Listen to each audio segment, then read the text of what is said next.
Es pošmaninži evine,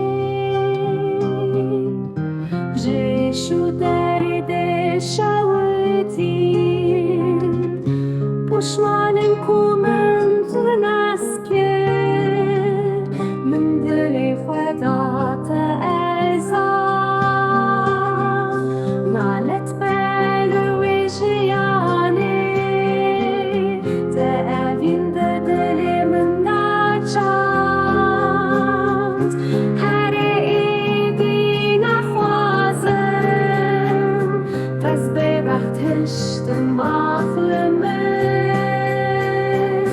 nizanin cevap averi mınani, min camda haberliğin ginte, rıgotinin şirin pes kapandım, de dilimin dinu har gün.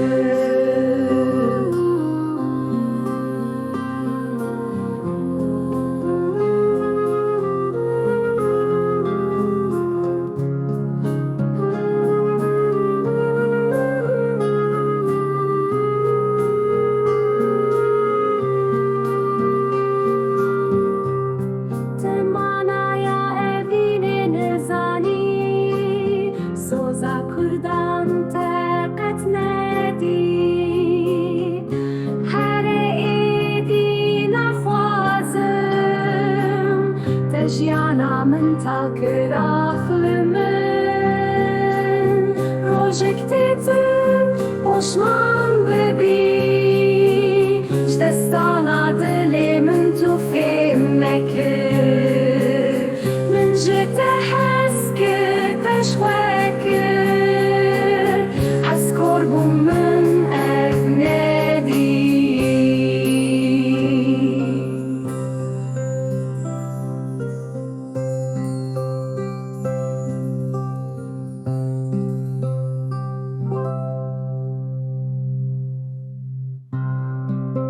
Rojekte evin tepşevdine, hisru khamsh çavin teberin.